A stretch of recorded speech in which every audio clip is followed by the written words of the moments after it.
4, 3, engine start. 1, 0, and liftoff, liftoff, liftoff. We have a very unique role. We are a nonprofit company. We do not have any biases. We are not tied to any one particular program. And in the case of launch, we are fully capable of giving the government an honest, objective assessment of a launch system. There's no one else that can do that. There's no other organization that's independent and has the engineering staff that's able to do just that. Our engineering technology group has got some experts in propulsion, they've got experts in software, they've got experts in avionics, loads and dynamics.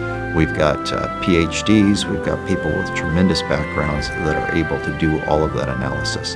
And we're very comprehensive. We have talent that can work across the full board of technical areas, every discipline that you have with launch vehicles. We have a customer that is extremely risk averse. They do not want to take any chances. Yet launch is a very, very risky business. It's inherently very, very risky. So what we do is, I think we really make a difference by going in and doing the independent engineering assessment of the readiness of the launch vehicle. It's proven to be value added when you look at the statistics of the launch history. When you look at, for example, foreign launches or you look at commercial launches, their overall track record is not as good as the government launches that have included aerospace involvement. We have enjoyed a fairly long period of success. In some ways that's a burden because we have to keep that going. One of the reasons that I actually rarely quote the number of launches that we have and the number of successes is I like to remind people we're only as good as our next launch. We need to stay focused on the next launch and not worry about how well we've done in the past.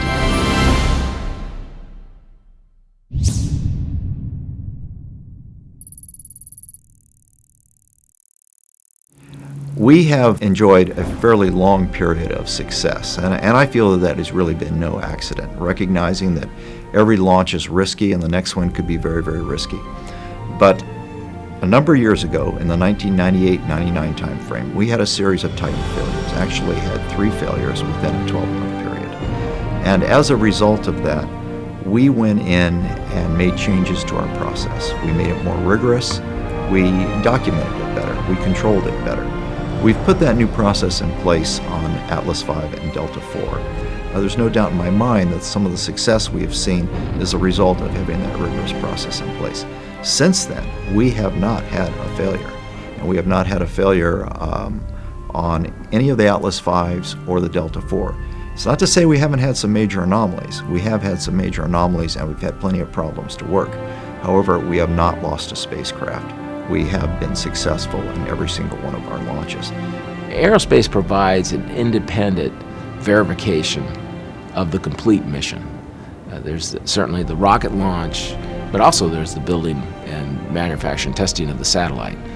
And so our engineers have a series of steps, verification steps. It's in the launch verification matrix that they independently verify. Then these steps must be all cleared out prior to launch. It's a sequence of roughly 2,000 different tasks that we're responsible for. It is comprised of hardware readiness assessments. It's comprised of a variety of analyses, systems analysis, loads analysis. And we do each and every one of those tasks to verify that the contractor has done their work properly, that they haven't made mistakes. Not that they're sloppy, but there's always mistakes that happen. So we're there to provide that second set of eyes to make sure that that the rigor in the process is maintained, that all the analyses are done properly.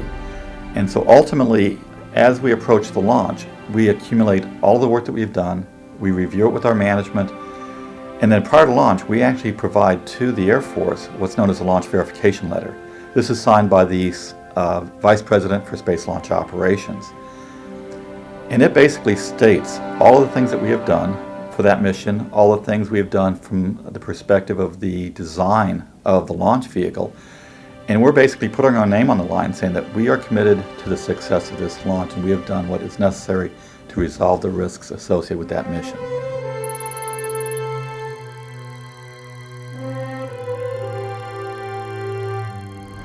The GPS IIF-9 mission is actually going to be launched on a Delta IV rocket. It's a known as a 4-2 configuration. It's got a 4-meter upper stage, 4-meter payload fairing. The 2 refers to the 2 solid rocket motors that are strapped onto the side of the booster. We provide the Air Force technical assistance for all the Delta IV launches. We've done 28 launches. GPS IIF-9 will be our 29th launch. It's the same vehicle that we have actually launched the previous Delta IV GPS missions. This will be the 5th GPS mission that will be launched on a Delta IV vehicle. The same configuration has been used for each of those missions. It will actually be a reflight of the IIF-6 mission, which is going to come up. All of our launches are extremely important, and the Delta IV IIF-9 mission is no exception. The GPS IIF-9 will be launching later this year. Now, we've got quite a bit of GPS activity between now and the IIF-9 launch. We are going to be launching about 4 GPS satellites this year, which is probably unprecedented. I don't think we've launched 4 in a year in quite some time. We are in the process of going through the launch readiness certification for the booster for the IIF-9, for the Delta for the IIF-9 mission. And we will be completing all of that throughout this year, doing the whole list of activities that we go through as part of the launch readiness process.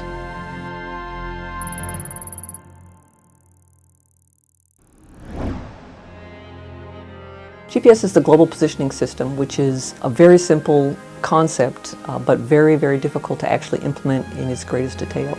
It's a large constellation of satellites that basically broadcast a radio frequency tone to users on the ground anywhere. It's the basic concept of trilateration. The receiver measures the time of arrival of signals from 4 or more satellites and then computes their positions. It uses that information to determine its 3-dimensional position and the offset of its own internal clock to GPS time. It's really very powerful. Right now we're running a full GPS constellation. We've got at least 32 satellites on orbit that we're currently using. It provides a very accurate navigation and timing signal for customers. Which was actually pioneered here at the Aerospace Corporation back in the 50s. One of the founders of the GPS concept is Dr. Yvonne Getting, our first president. So that's, many people don't realize that aerospace has been involved in GPS from its early conceptual stages. GPS is important. It's a resource for our military and it's a resource for the public domain. The entire world now depends on GPS for navigation and for timing, and it's a signal that you can trust. And we've been working hard over the years to make sure we provide the most accurate timing and positioning that we can provide. Obvious thing that people are probably aware of is positioning, navigation in their cars, maybe if they go hiking, and that's been probably the first application that people really think about, but it's much broader than that and goes into precision farming, precision aircraft. The timing aspect of GPS is actually used in banking, power grid control, cell phone tower regulation, so it's much more broadly used than people really understand. That's just the things that all of us civilians would know about GPS. Of course, in the military, it's all the same things and more. Very much important for the military missions of coordinated operations, navigation and timing as well for them. So it's a really important aspect for both military operations and our customers' needs, as well as what a great thing for the world. Tremendous benefit to mankind.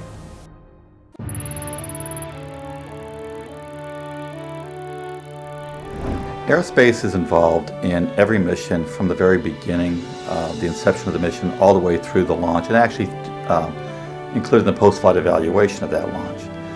The inception could be as many as 3 or 5 years before we actually even launched the rocket. During that early period, that would be mostly for a first-time integration of a family of spacecraft. It could actually be just a very unique payload, one-of-a-kind mission. So we have to get started very early. We look at the spacecraft capabilities, what the requirements are, and we look at the compatibility of the spacecraft with the various launch vehicles, whether it's an Atlas V or a Delta IV. In the future, it may even include Falcon 9. So we want to make sure that the spacecraft and the launch vehicle capabilities are compatible with each other. Part of the process for defining the work that needs to get done is through a collaboration between our program office and our engineers, and they get together and discuss what is required to verify a particular rocket configuration. In the case of the GPS IIF-9 mission, that's a Delta IV rocket. So from that perspective, we take that information, we define analyses that are appropriate for solid motors, we define analyses that are appropriate for 4-meter payload fairings, we define analyses that are appropriate for the GPS IIF-9 trajectory. And those analyses and those verification efforts are then put into the launch verification matrix and executed and agreed to schedule for the several months before launch. So that's like the first step in the process. For a recurring mission, looking at, say, GPS IIF-9 mission, that mission is actually ordered about 2 years prior to the actual launch. And that kicks off a sequence of events. The early part, there's still a lot of integration activity, and our integration team is actively involved with the spacecraft contractor, with the spacecraft customer, as well as the launch vehicle contractor and the Air Force. We work closely together to define what the mission requirements are and really define how we're going to actually execute that mission. A lot of planning goes on in that first year, if you will. In parallel with that, the contractors actually started to manufacture the launch vehicle. We're talking about sheet stocks of aluminum coming in one door of the factory, coming out about a year later, a little bit more than a year later, as a fully configured launch vehicle with all the electronics, all the harnesses, all the pneumatics and hydraulic systems fully integrated onto the launch vehicle and ready to be shipped out.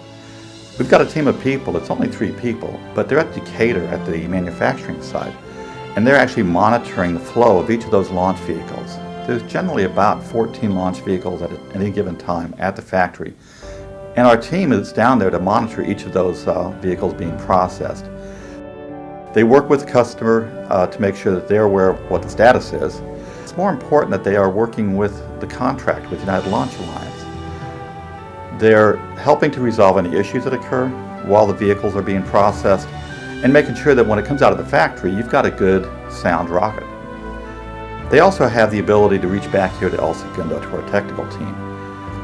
And that's generally not necessary too often, but if you've got a serious problem with a given launch vehicle, you need to make sure that whatever issue occurred didn't really affect its reliability or its ability to meet mission requirements.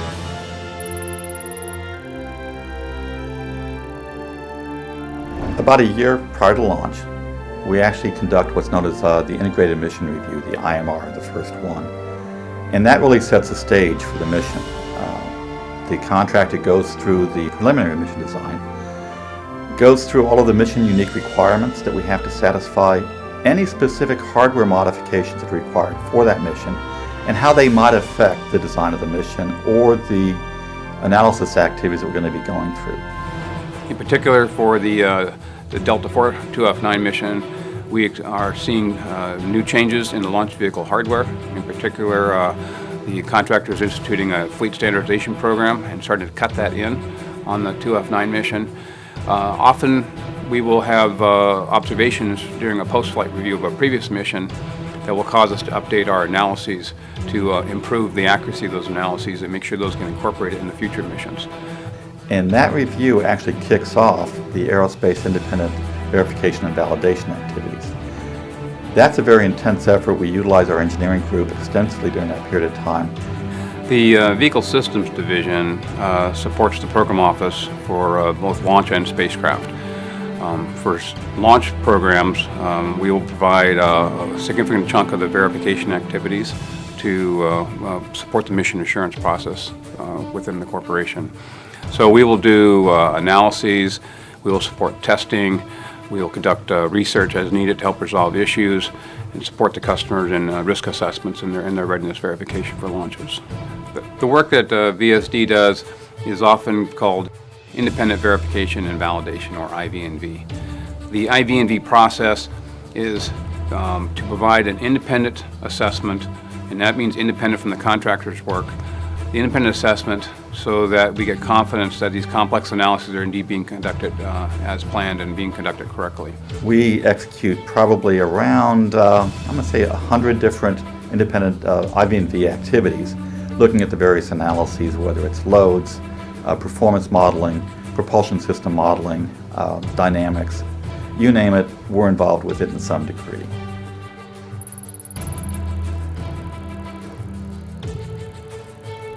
The purpose of a pedigree review is to review the manufacturing, design, test, and assembly information for a particular piece of hardware to make sure that it is flight worthy and that when it's used on the launch vehicle, that it is going to, in fact, work the way it should.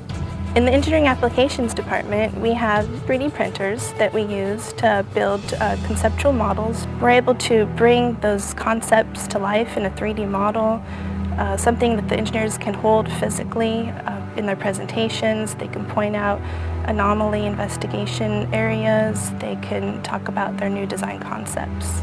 We're looking at the hardware that's been built, whether it's an avionics box, a hydraulic actuator, anything of that nature. The booster as a whole.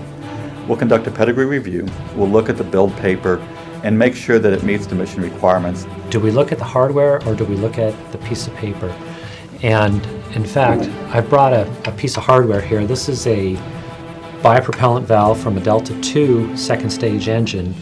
And you might be able to look at the piece of hardware and say, yeah, it looks good, it's shiny, looks like all the parts are there, but it really doesn't tell you anything about the operational response of the valve. So you want to know that the solenoid valve is going to respond within a certain amount of time. You want to know that the valve is going to shuttle within a certain amount of time. You want to make sure that the valves are not going to leak. You want to make sure there's no damage to parts that you can't see. You want to make sure that all of the dimensions have been manufactured according to the proper tolerances, and you can only do that by reviewing the test material that the contractor or the vendor has produced, by looking at the manufacturing paper, by looking at any discrepancy paper and making sure that how the discrepancies were evaluated, how that has all been resolved, that that is still acceptable, and that this piece of hardware still meets its qualification intent. So what we're looking at is what went wrong during the build process. Does it affect the capabilities of that piece of hardware? And is it still flight worthy? And that's really what we're doing, is we're looking at the risk associated with any deficiency associated with the hardware. Pedigree reviews are important because they increase the confidence to our customer that when they give the go-ahead to launch the vehicle, that they are in fact going to be launching a flight-worthy vehicle.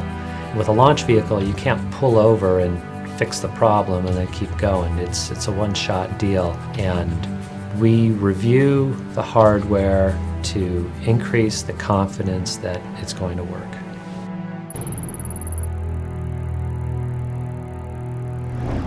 About 6 months prior to the launch, the launch vehicle is actually shipped out of Decatur and it's on its way to the Cape.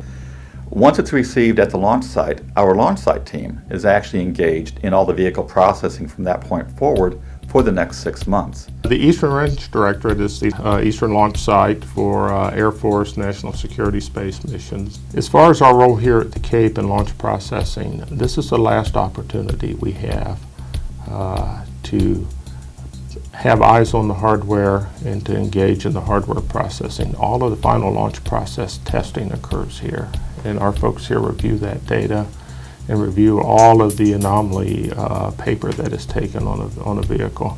So this is the last chance for the Air Force team to find a problem that may have made its way through manufacture and testing of the vehicle.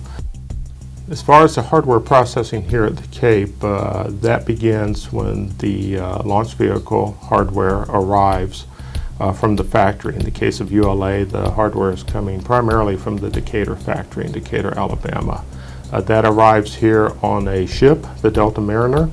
That hardware is offloaded at the port, and then it's convoyed to the various processing facilities. The first stop for Delta hardware is the HIF. The first stop for Atlas hardware is the ASOC, or the Atlas Spaceflight Operations Center. It will take approximately 2.5 hours from this gate to the HIF. If there is no issue on the way, we shouldn't have a problem. They'll be traveling about 5 miles per hour. It's a very slow trek, but they want to make sure that there are no issues and make sure that the booster stays pretty stable on the top of the EPT as they roll through all the roadways and curves and corners as they take it in. For Delta, the vehicle is processed horizontally in the HIF and integrated stage 1 and stage 2. It is then transported to the launch pad and erected at the launch pad for final processing for launch. Once the vehicle is erected at the launch pad, an encapsulated spacecraft assembly is brought out. We have various locations where we process spacecraft here at the Eastern Launch Site. The GPS payloads are still processed here on base at Area 59, and that includes the Navstar processing facility and the Discus processing facility. So irrespective of where those payloads are coming from, they're fully encapsulated, they're brought out to the launch site and erected on top of the vehicle about 2 weeks to 10 days prior to launch. They'll go through every procedure. There's, I think, about 150 critical procedures that we engage with the contractor during that process. And we're there again to collaborate with the contractor to make sure that the procedures are followed properly. If anything goes wrong during the execution of those procedures, we work with them to find the right resolution to make sure that we get back on track and that we provide a good, sound product when it comes time to launch.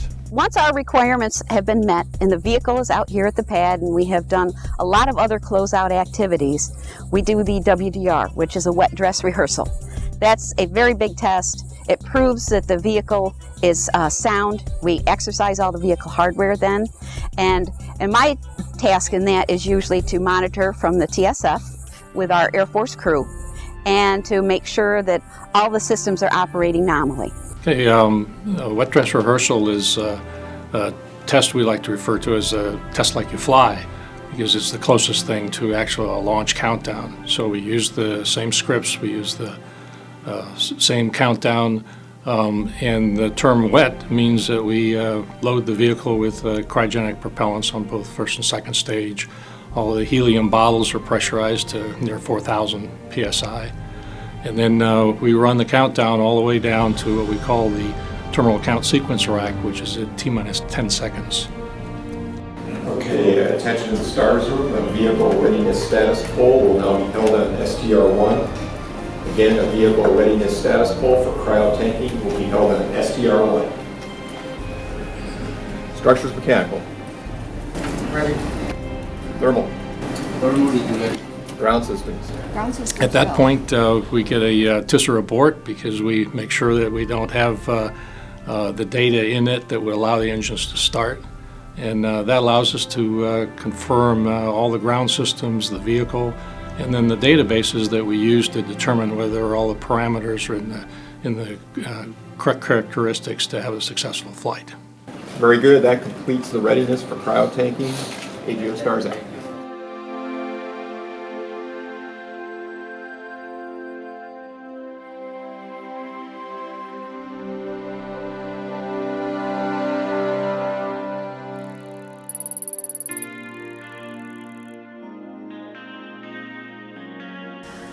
For a particular launch, we have certainly the 7-8 years of preparation ahead of time, but as we get closer and closer, once you've completed all the testing of a satellite to verify that it meets all of its requirements and that it's, we believe, flight worthy.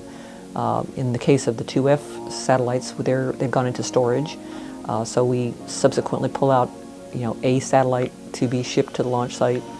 The spacecraft arrives on a C-17. We do a receive and inspection. From that receive and inspection, we do a RCS leak test. We test the RCS, the thruster tanks, to make sure that the thruster's good. We do a leak check for the thruster, for the tanks. We do a system functional test where we check out the electrical power subsystem, we check out the TT&C, the communication system, the ADCS, which is the attitude system, and then we check out the payload system. And we, in addition, work with our partners, Sandia, so we do a good functional test of the spacecraft. And then from that point, we do a compatibility test where we go and we work with our control group in Colorado Springs to make sure that they can talk to the satellite, receive telemetry, command the satellite, and coordinate that prior to a launch. We have a number of reviews all along the way after we are getting ready to start a launch campaign. And so certainly we pull out all the history of what a specific satellite went through, how it was built, any anomalous parts that went into it, and those specific fingerprints of that satellite are reviewed in detail with through an Aerospace Corporation process, Aerospace President's Consent to Ship review, and then finally culminating in the Aerospace President's review shortly before launch. From that point, as soon as we were complete with the compatibility test, we do countdown launch procedures here where we configure the satellite for launch and show that we can configure it for launch, and then we get it ready for fueling. So we fuel the satellite at that point, and then we start our integrated work with the booster. And with the booster, we will mate with our payload adapter, we do a payload fairing encapsulation, and then from there we go out to the pad and we start integrated operations with the booster team. And the thorough process that we go through at the corporation to review the build process and the testing process of a satellite is really a very strong approach to how we confirm for our customer that we believe the satellite is ready to be launched.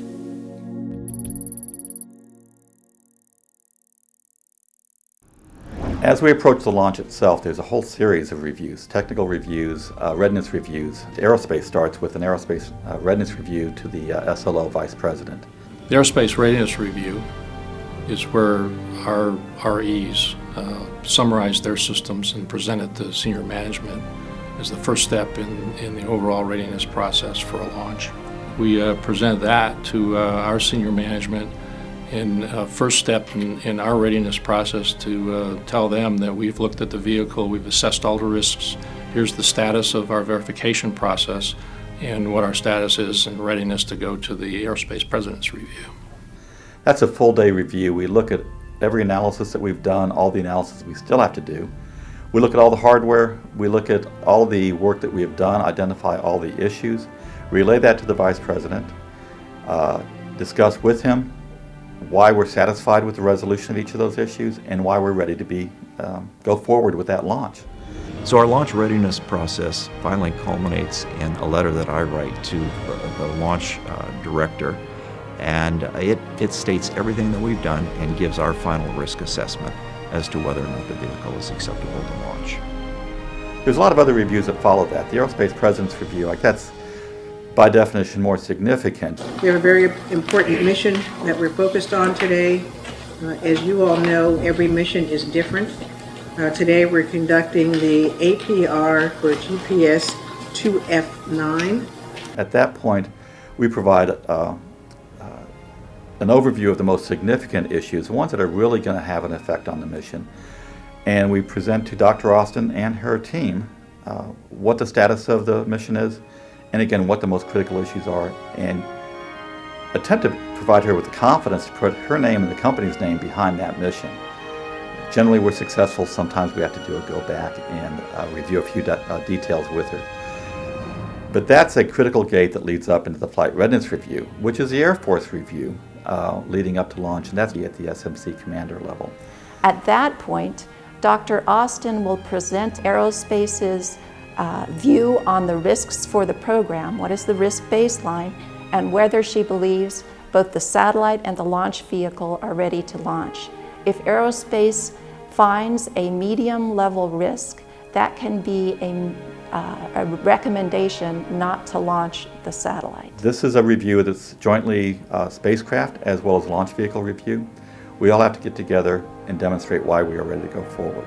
And that's generally about a week prior to launch.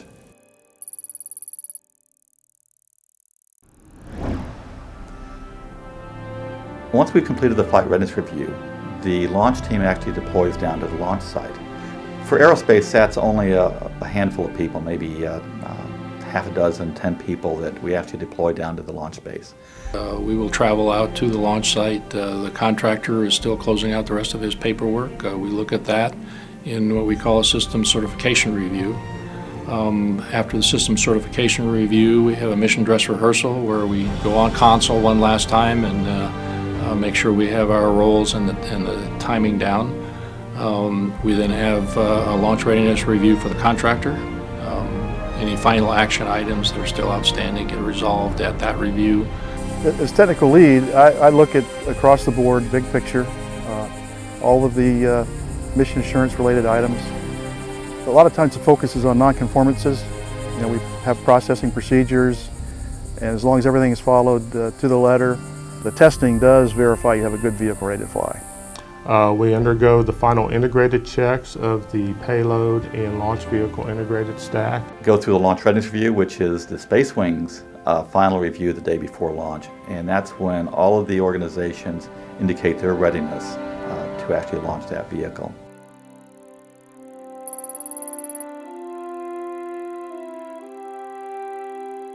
Aerospace supports a variety of activities on the day of launch. We have a team of people that are located at the launch sites, permanent offices at both Cape Canaveral and up at Vandenberg. They are on console supporting actual launch activities there. We also have an extensive engineering team that's located in our STARS facility. STARS is an acronym that stands for Space Lift Telemetry Acquisition and Reporting System.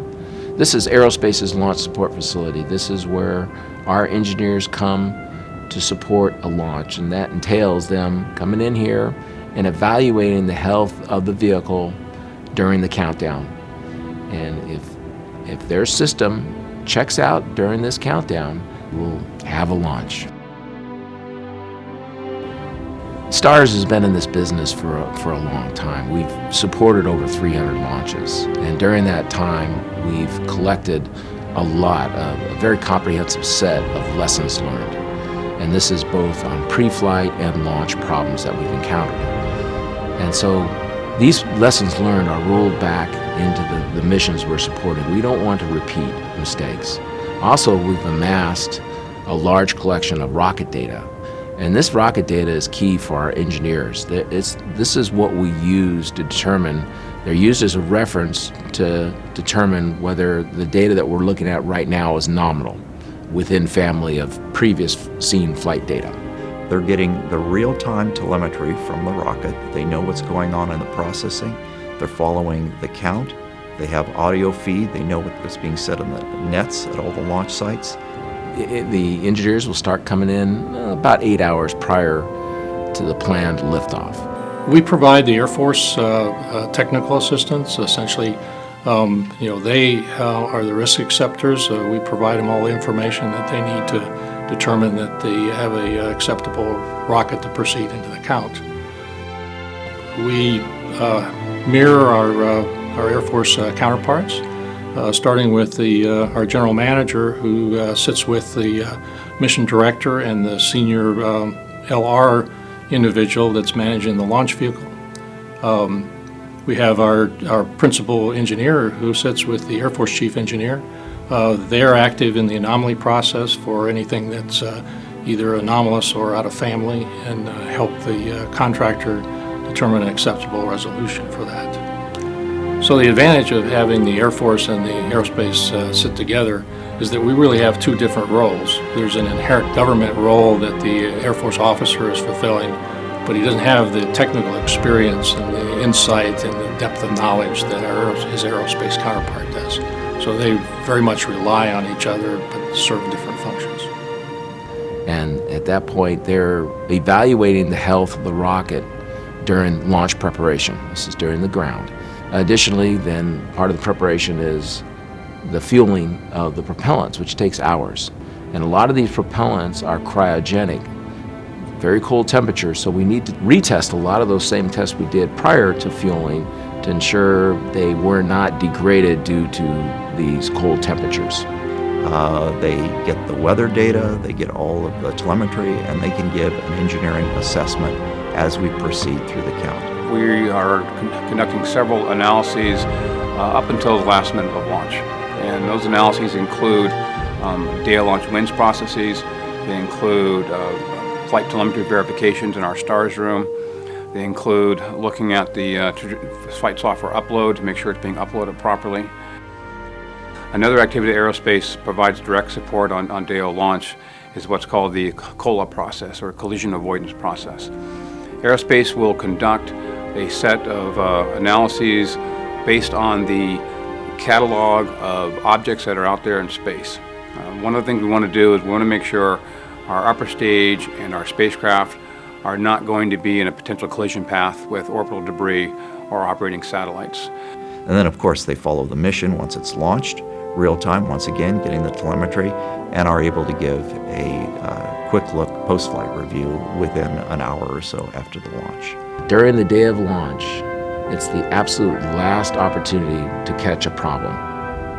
Once we have liftoff, there's no takebacks, there's no uplink capability. The rocket is autonomous, so we must get it right.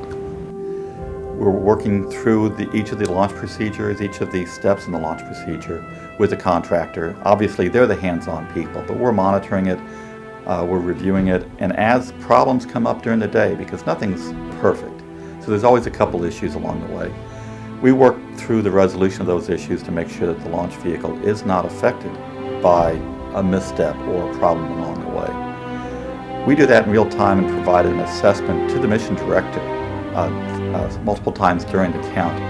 The final one is about 15 minutes prior to launch, and that's when the mission director is starting to make his final assessment as to whether he is actually ready to launch that day. There's a series of polls that we are also engaged in. Go, Maddox, go, LO2, go, water, go, Centaur systems, propulsion, go, range coordinator, clear to proceed, launch director, LD is go, and you have permission to launch.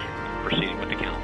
I actually poll my team. There's a series of polls that leads up to that. I poll my team, and the results of those assessments go directly to the Air Force and then become part of the Air Force's decision process for launch. And then that culminates at obviously T0 when we light the engines, vehicle lifts off, and we're flying the vehicle to its destination, trying to put that payload in the desired orbit safely, securely, and without any damage.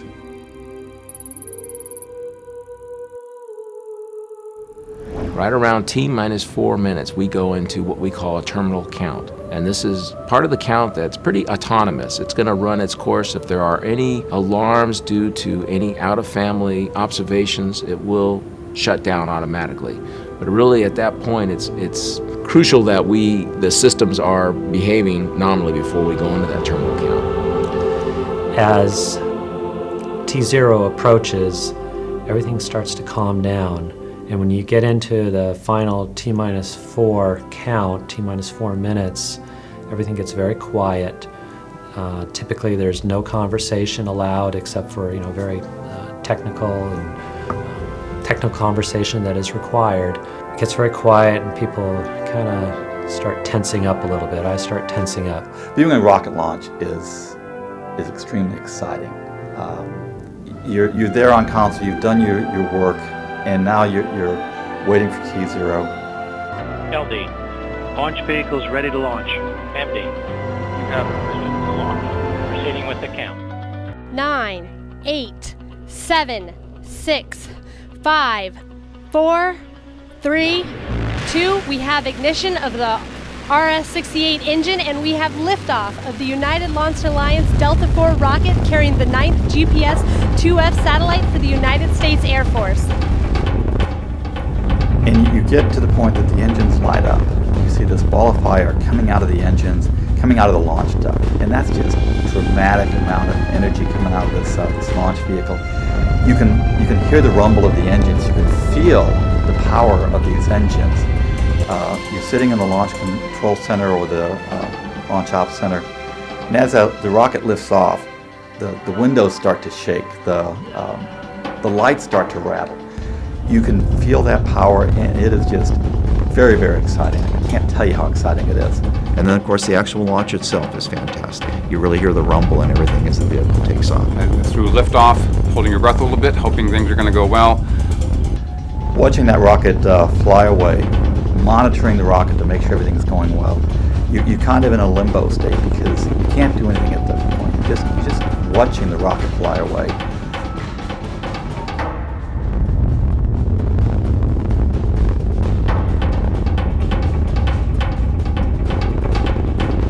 Have an immediate sense of excitement, but then with all the knowledge that you have of the launch vehicle, of all the knowledge that you have of this particular vehicle's idiosyncrasies, then you start hoping, okay, it's going to work, and you have that hope and you have that excitement going through you as the vehicle proceeds through every step of the way up to orbit. And when it reaches every milestone, you feel a little bit more excited, and when the spacecraft separation occurs, everyone claps. It's a great sense of relief, it's a great sense of excitement, it's a great sense of accomplishment. You separate it, you verify that you've got separation, and hopefully shortly thereafter, the spacecraft guys are telling you they've got good signal, they've got an operational spacecraft, and then you've done your job. The satisfaction is just, it's immense.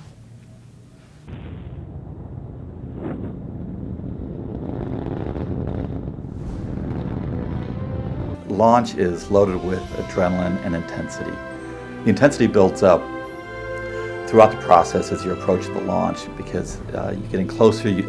All of the analysis work, all of the work that we do, all of the pedigree reviews, they're all kind of culminating. You're getting into that readiness review period, and the intensity just gets higher and higher. You get down to the launch base, and you really get a chance to be part of that final step. You get to do what we used to dream of doing as kids. You get to watch a rocket launch, and then in the end, you're there to make sure that the payload is actually delivered to orbit, and you get that satisfaction of knowing, instant satisfaction, gratification that I have done my job, we have done our jobs, and we have delivered that critical payload to orbit so that we can assist the warfighter so that they can do their job to assist the warfighter and protect our country. That's what's exciting about my job. We're in this business to ensure 100% success. If there is a loss, we not only lose that monetary cost for the launch and the spacecraft, but we lose a function that the warfighter needs. And that's sometimes irreplaceable. It could really mean lives. Why aerospace? Why do we need aerospace to help us in launch? Well, quite frankly, the Air Force officers and the Air Force team changes quite regularly, as well as the OSL team. But the aerospace team has been around and will be around for a very long time. We have a corporate history and a launch history that goes back 50 years. One of my previous roles supporting medium launch vehicle, I had somebody who had supported the Gemini program back in the 60s, who was talking with the astronauts, the first astronauts that went up. And he was telling me stories of what happened back in the 60s. And it's that depth of knowledge that we call upon every day in evaluating issues, risks, and hardware design issues for our customers. And so that depth of knowledge is very valuable, and it's hard to come by in the industry these days.